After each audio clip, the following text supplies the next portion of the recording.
Olá, sejam bem-vindos a mais um painel em debate. Nesse programa a gente vai falar sobre habitação e o tema vai ser dividido em 3 blocos. No primeiro, a gente vai falar sobre moradia, um direito humano e também previsto na Constituição de 88, que ainda é tema de muitos conflitos, tanto nas zonas rurais como urbanas.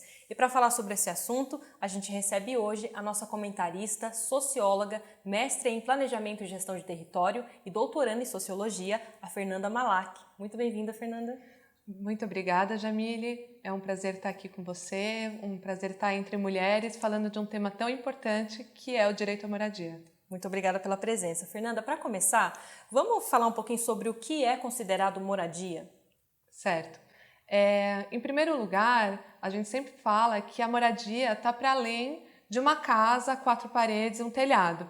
A moradia é um conjunto de questões que envolvem a vida cotidiana das famílias e que diz respeito se uma pessoa mora de forma adequada ou inadequada. Então, vou te dar alguns exemplos. Uma família que mora em um lugar que não tem esgotamento sanitário, não tem água tratada, está exposta a uma série de riscos que uma família que mora num apartamento ou numa casa com acesso a essa infraestrutura não vai passar. Outra questão é uma família que não tem acesso fácil ao transporte, então tem que passar muito tempo nesse transporte, várias horas do seu dia nessa mobilidade. Então ela vai perder muito tempo da sua vida, do seu tempo com a família, do seu tempo de lazer, se deslocando para ir para o trabalho, por exemplo.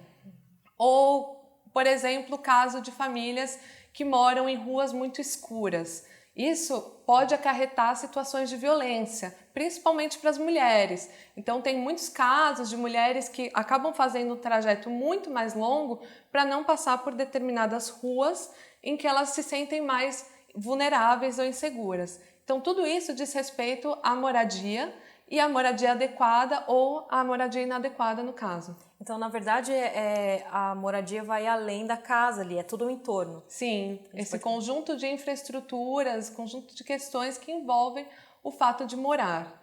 Você falou sobre esgotamento sanitário, a gente trouxe um dado aqui do IBGE para a região do Alto Tietê. Em Guararema, 71% dos domicílios têm saneamento básico, né, acesso à rede de esgoto.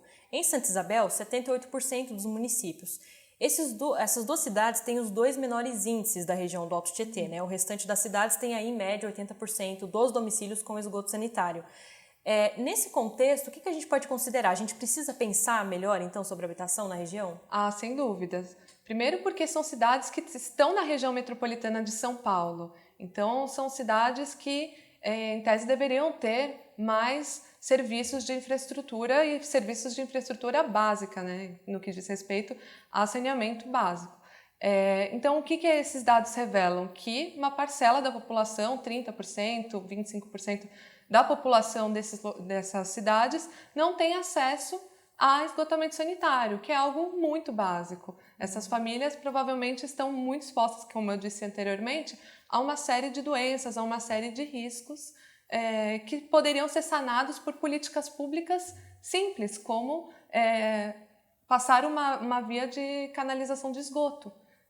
O tipo de construção da casa também influencia? Ah, sim, sem dúvidas, porque muitas vezes as casas são construídas com o esgotamento, né, uma forma que a gente diz improvisada, que joga o seu esgoto direto para o córrego. Então, as obras, elas passam a via de esgoto e elas muitas vezes precisam fazer algum tipo de infraestrutura na própria casa para jogar esse esgoto para essa rede pública, para que ele seja feita uma coleta destinada desse esgoto, para que seja tratado.